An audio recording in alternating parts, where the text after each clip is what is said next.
Ladies and gentlemen, you are listening to Life Well Lived by Omobola Stephen. It's an engaging and enlightening talk show on life, relationships, and the business of life. Grab a cup of juice and just chill. Life Well Lived by Omobola Stephen. Live life. Live fully.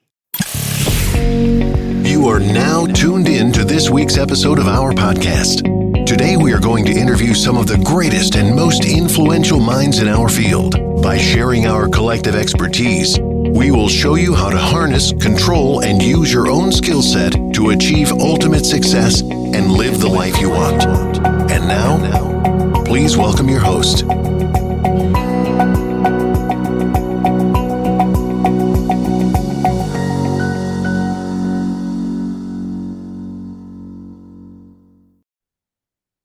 Good to have you on the show once again. This is Life Well Lived by Omobola Stephen. I'm your host, Omobola Stephen. Now, on Life Well Lived, we like to focus on personal development and self-improvement topics because we've come to realize how important personal development and self-improvement is.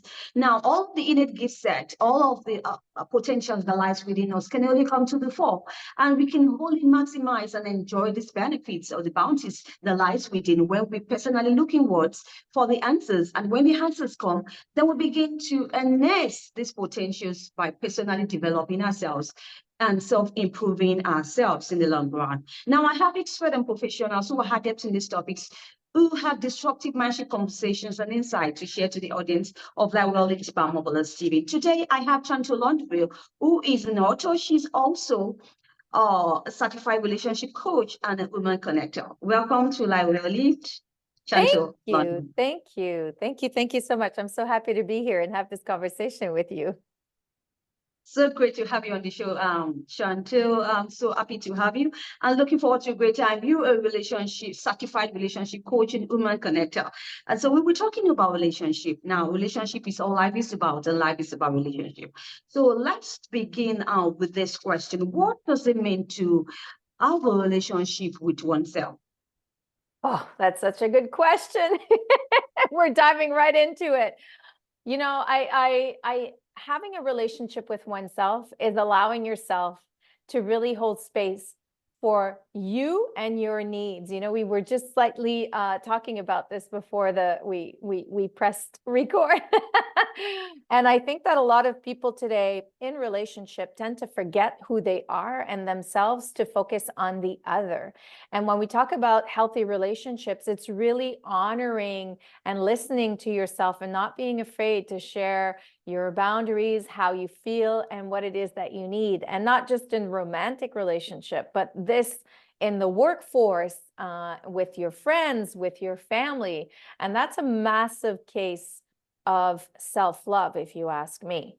So relationship with self is one, self-awareness, really knowing yourself and getting the time to know yourself, to understand and be able to communicate what are your needs, how do you feel, why do you react or get triggered certain ways, right? If you don't know these things yourself, how can you share that in any relationship? So relationship with self is definitely self-awareness and getting to know who you are and being okay with who you are and learning to communicate that to others. Does that make sense? It does make sense, Chantall, but getting to know who you are, getting to know what stuff you're made of. We talked about self-worth and self-value. Now, don't you think that's a really long step, a long way to go in terms of looking at relationship? I want to dive into relationship, but first I need to fall in love with myself before I begin to think of falling in love with another person. What's your take on this?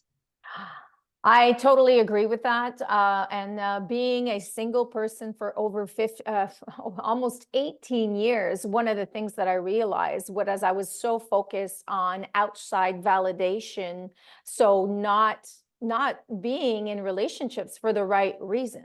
So if you do not love yourself first, and there's a famous line that I always say to my clients, and I actually quote in the book, is that your partner can only love you as much as you love yourself. So how you choose to love yourself is the result you're actually going to attract or get around you. If you do not have any form of self-love, you're setting yourself up for a lot of disappointment, or, as I love to say, like low-hanging fruit.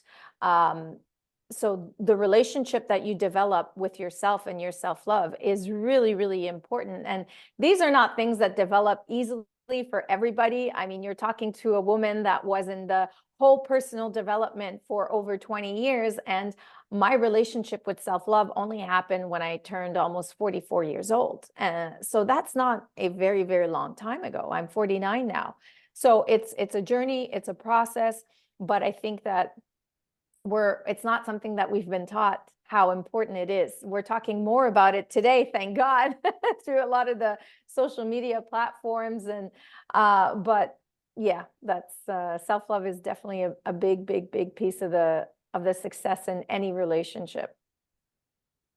So now we've not been taught about relationships the way you said it, and we also haven't been taught about what true love is. Can you share your insight on what really is true love or finding love?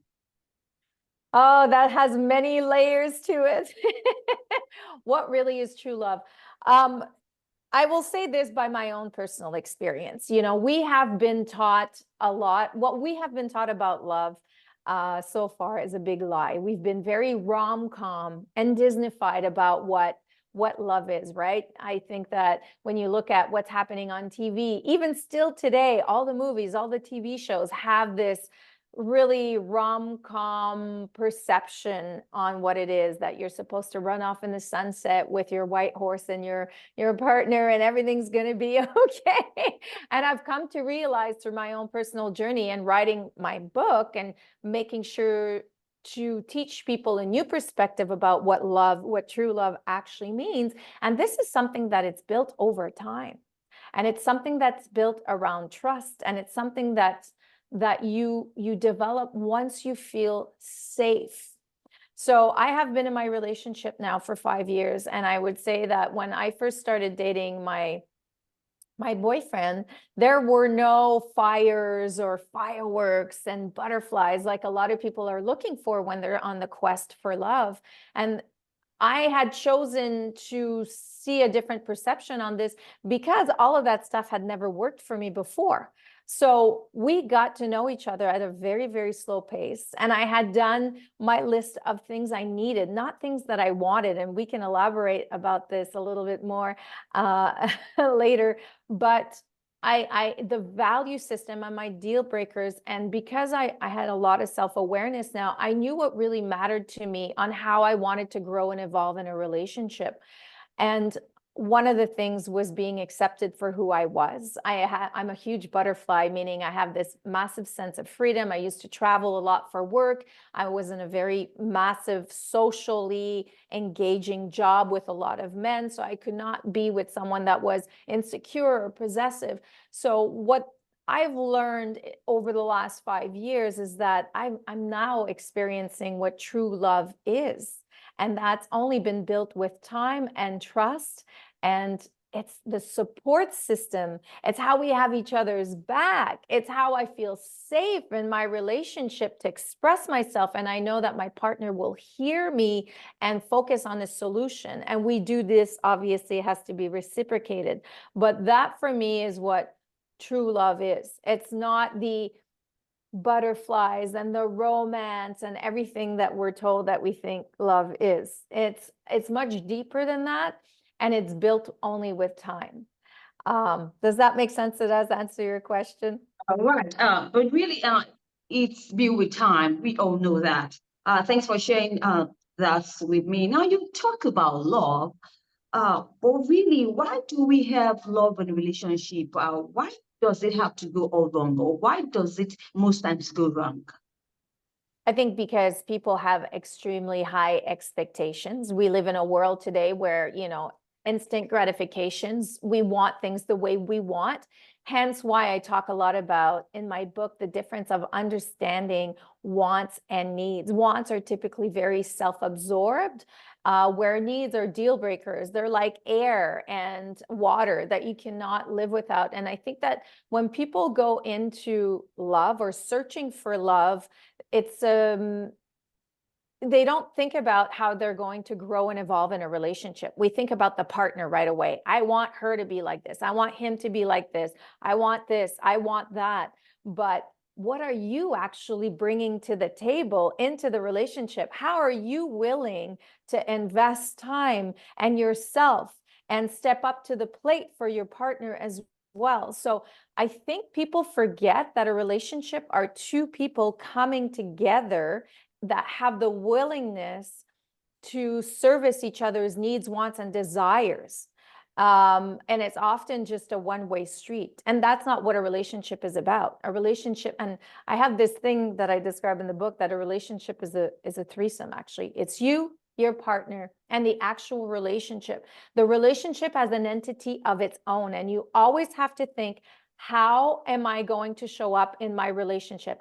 How is what I'm going to say or not say, or my attitude, or being triggered, or how is this going to service the relationship? And most of the time, this is something that people do not think about.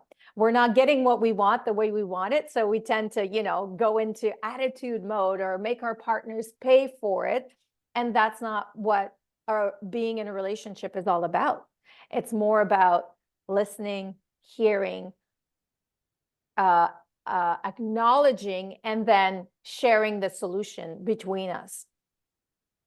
So I think that's why a lot of the relationships do not work. It's really, really high expectations, and people are really afraid to invest the time that it takes to get to know someone that has baggage and has stories that they're working through as well. So this does not happen in a month or 3 months. We need to allow ourselves to get to know each other, to also work through our steps together so we know how to manage ourselves in relationship going forward. Now, Chantall, why do you have to wait this long for you to get into a loving relationships? Why did I have to wait? Or are you talking about people in general? I'll use yours as a case study to my audience.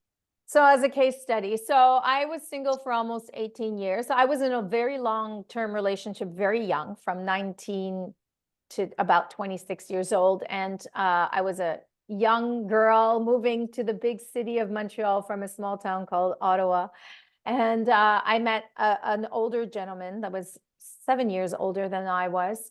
And I think he became a very quickly a father figure for me, because he was introducing me to a whole new world I had no idea about. So I was looking up to him.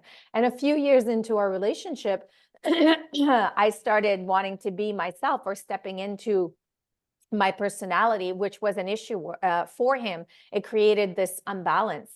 And I ended up leaving the relationship because I was like, how can I be with someone that feels threatened by who I am and is not okay with me being me? And from that moment on, I decided that I wanted to do and explore a bunch of things. And that took me on a 10-year journey. and I went a little crazy, and that was fine. But after my 10 years was done, I was like, okay, I'm ready. Here I am. I want to find someone. I want to be in a relationship. I've done everything I wanted to try and experience. But I realized I was my own worst enemy, because I had this subconscious belief that men abandoned me because I lost my father when I was very young. Now we're going into very deep stuff, but I always say, and I talk about this in the book, it's really important to understand where you come from. If you want to understand why you're not attracting the relationship that you're looking for, you need to understand why you show up in a relationship or not the way you do. And that's it's rooted to childhood.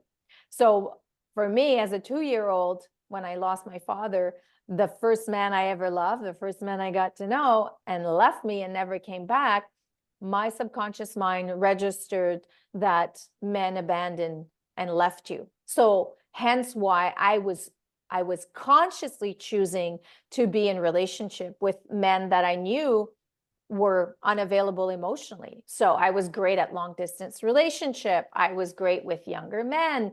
I was really good at attracting already taken men as well, because it was a way for me to stay in control. So the only way I broke that pattern and that cycle is, one, through therapy and really getting to have that self-awareness. And then it took a few years to rewire my brain, because here's the thing. When we've been doing that most of our lives and we don't have the self-awareness and we don't know why we act the way we do, that's why I say how important it is to develop the self-awareness component. How can you change it? You can't change if you don't know why you're acting and being a certain way. And then once you find out what that is, how can I rewire my brain that I've been thinking like this? In my case, it was 38 years of my life that I had been functioning like this. So these things do not change overnight. So that's why it took me such a long time to find my person. I had some work to do on myself. And I would say that the biggest chunk for me that came later in life was really accepting my self-worth. I did not feel worthy of receiving the kind of love that I was craving and desiring. And that came through different experiences and different men that I met that took me and gave me the last piece of the puzzle. So I always say that through your dating journey, for people that are still single out there, instead of saying, why isn't this working? What about saying, what did I need to learn, or what do I still need to learn and apply to get me to my destination? And that was a massive game changer for me. Absolutely. I believe that's the main focus of Life Well Lived by Omobola Stephen. We focus on personal development.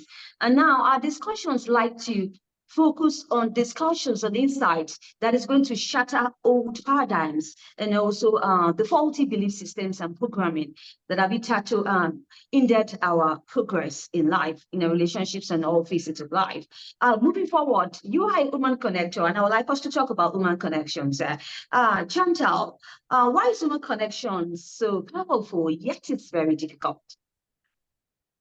This is something I've been talking a lot about in the last couple of weeks, and one of my favorite topics. So I was actually doing research for Valentine's Day. I was writing an article for a magazine that wanted to know the different, how are people showing up in the different generations. So they asked me, especially for Gen Z, which I was like, oh, I'm not that age. I need to figure out what it is. So I started doing some digging and research in the different generations on how we show up dating and if things have changed. And the one thing that I've noticed across the board, whether you're 20 or whether you're 60 or 30, is that there has never been more of a time where we are craving. And I'm for sure that, COVID had a massive impact on that, but we are craving human connection more than ever.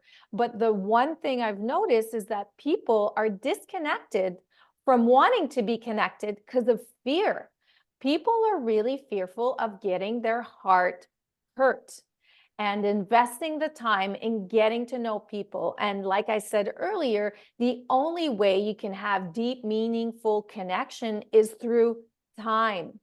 And funny enough, a couple of weeks ago, I was actually in a retreat up in Maui with 8 other strangers. And this was the light that really shone on me at that moment, was as I was thinking about all of this, I'm like, people are going to ask me, how do we do it? How do we invest the time? And I don't know if I want to invest the time. And because of that weekend, I was only 3 days with 8 other human beings that I had never met. But we invested the time in those 3 days. We were very present to the moment, and we created a sense of safety to be able to share, to be able to be vulnerable, and to be able to open our hearts. And I got to know people on a level I would have never gotten to know, because we had that space, because we invested the time. And I think that one of the things that people do not do is they do not create a safe space for people to open up. And we really struggle with wanting to open our hearts. And if you want to experience a deep, meaningful connection, the only way to do that is to open your heart. Whether that means you're going to get hurt or not, it's a chance that you have to take, because these things won't happen. So I think if I can leave people with one thing when we talk about that, to have deeper human connections, is make the time to get to know someone, even if it's on a friendship level. Today, I find that people are really great on the texting. What about having a phone call or going for a coffee date and really saying, how are you doing? How is life treating you, other than like talk about the blue skies and the weather, right? That's not deep, meaningful connections. How are you? It's showing interest in people and really caring. That's how you develop deep human connections, and not just only in romantic relationships. It's showing an act of care and interest, and being curious and listening and being present to what the person is saying, and not necessarily to be able to tell them what to do and how to manage them. It's just about holding space for them. So if I tell you this, how does that make you feel? Do you not feel like you would want to have a coffee date with me? And we would dive deep into really great conversation, Omobola? Absolutely. Thank you, Chantall Landreville, for sharing that. We want to move from that. Now we'd like to move to the workplace. We like to talk about workplace culture, moving into the workplace culture. Now we understand that true human connection in the workplace is harder to find. And sure, it's harder to find than ever before, and it's taking a toll on employee retention and also engagement. Chantall, what's your take on this? I think that, again, that's, you think about the workforce, for example, where people are working, again, remotely. Not everybody is going back to the office, or they're going back only a couple days a week. So this is a place where, again, we need to show up. We need to create this space. If you're sick and tired of being at home and not having an experiencing human connection, you need to say so, and you need to create space for it. So I do think for all leaders out there, if they want to create community amongst the workspace, which is super important, because there's one thing that we all share as human beings, other than wanting to experience love and be loved and be acknowledged, is community and purpose. We want to know that we matter, that we have a mission in life. Everybody needs that. And it's actually proven to help you live a longer, healthy life, is having that purpose. So if you are a leader, I invite you to create time and invest the time to create that space for your employees. It's super important. So once a week or maybe once a month, create a out of office afternoon or activity, or we're doing dinner together. So it doesn't need to be a 3-day journey, but I think that once a week for me, if I had a full-on team, I say, every Friday we come to the office and we have lunch together, and it's like a 2-hour commitment, and let's exchange and see how we're doing, what's going on. So again, it's showing interest and being curious and caring about who you're surrounded with.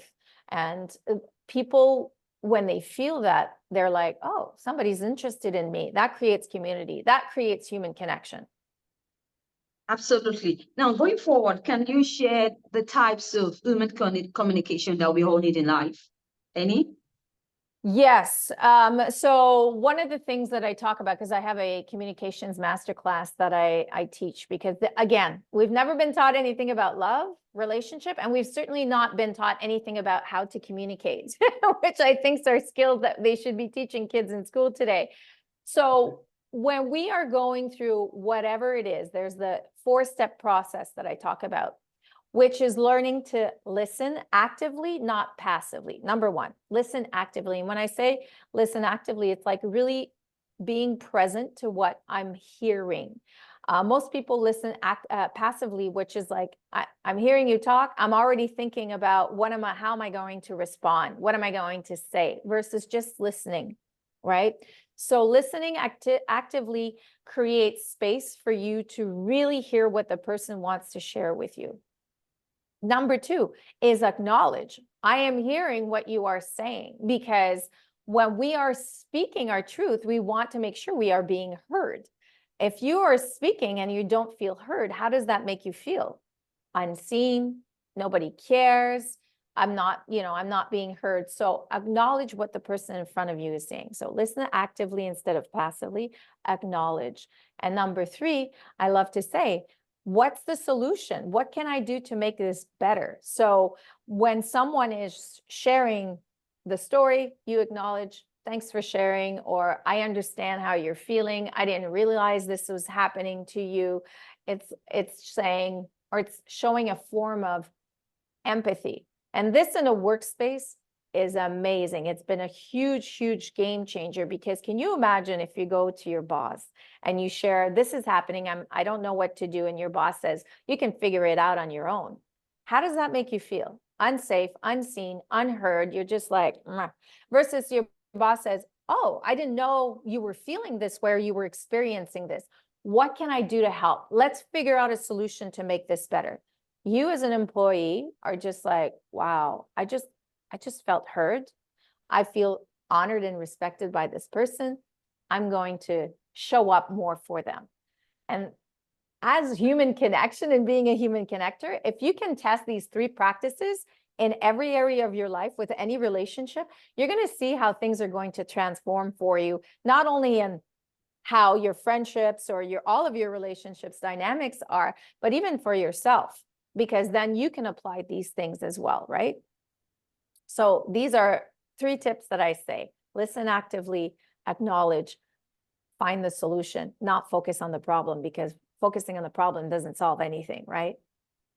Yeah, quickly, your book, Raise Your Love Signal. Raise Your Love Signal. Tell me a bit about it.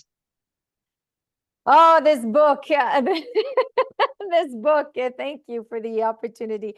So this is a guide to attracting and keeping the love of your life. So because I had been on such a challenging journey finding love myself, the one beautiful thing that came out of this was the 20 years that it took me to get here and the tens of thousands of dollars it cost me in therapy and different conferences and courses that I took, which were great. So the book is literally the top of all the best of everything that I've learned over the last 20 years and that I've applied to my own personal life, and I still apply today, that has gotten me to be in this beautiful relationship, healthy, not only with my man, but also with me as a person. So I could lose my relationship to my amazing man tomorrow and still feel really, really solid and grounded, because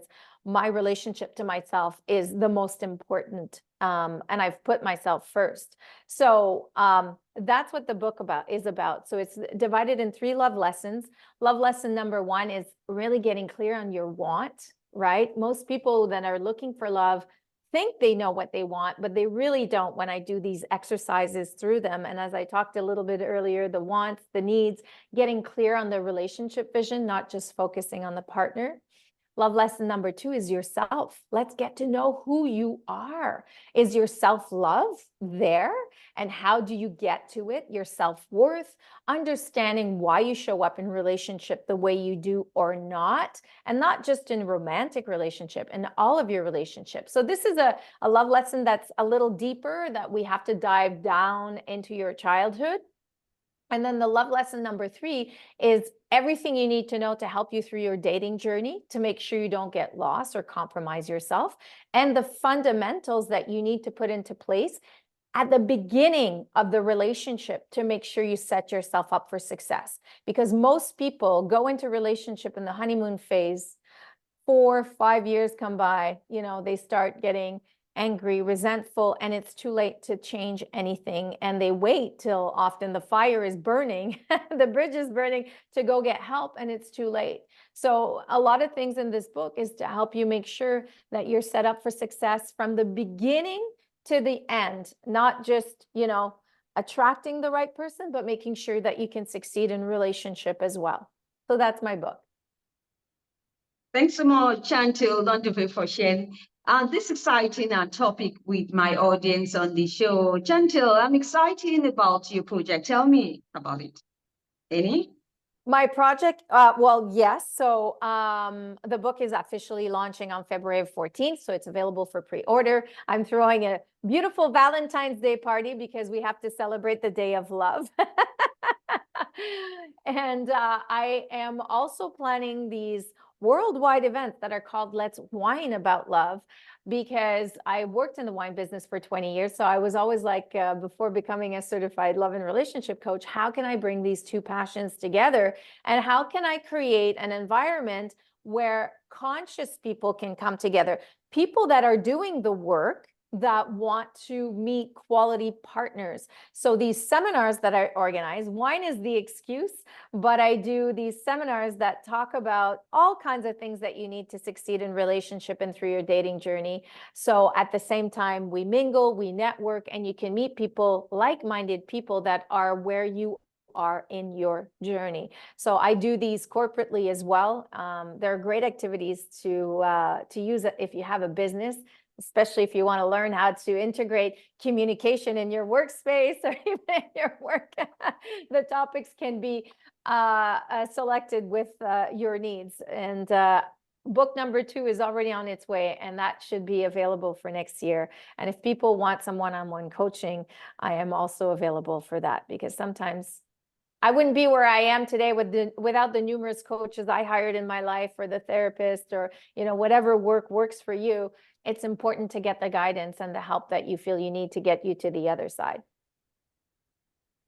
Right. Any passion words you like to share with the audience? And like to have your social media handles on your website so we can reach out. Yeah, so my website is raiseyourlovesignal.com, and through the website you can find the link to buy or pre-order the book until it's released on February 14th.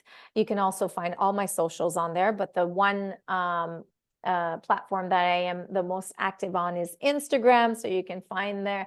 My name is Chantall.Landreville, and I'm sure you'll put that in the show notes. And I would say, as a last word, I truly invite you to think about your relationship with love. And this is how my project all started, was asking people, what is love to you? And when I kept on hearing what people's answer was, I was like, wow, we've actually never really dug into this.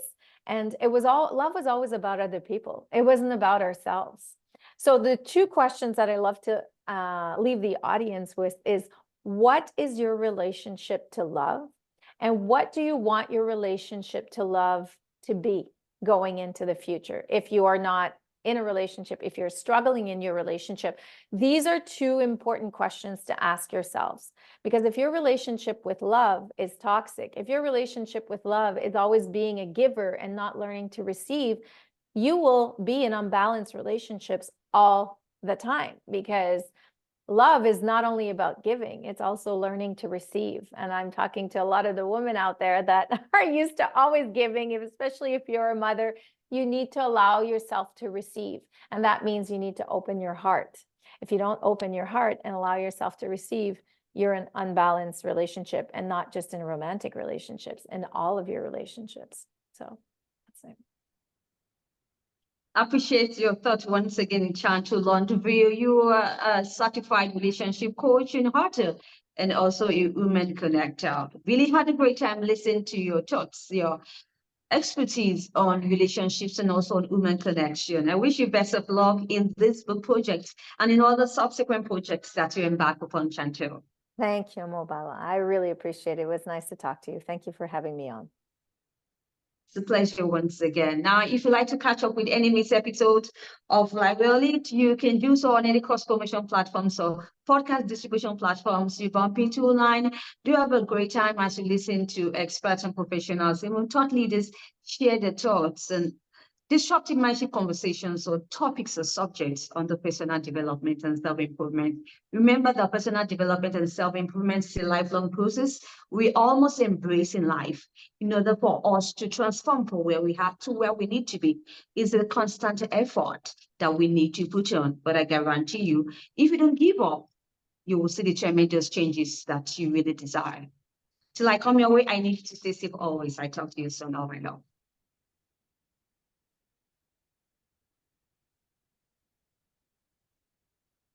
If you enjoyed today's episode, make sure you subscribe and leave us a review.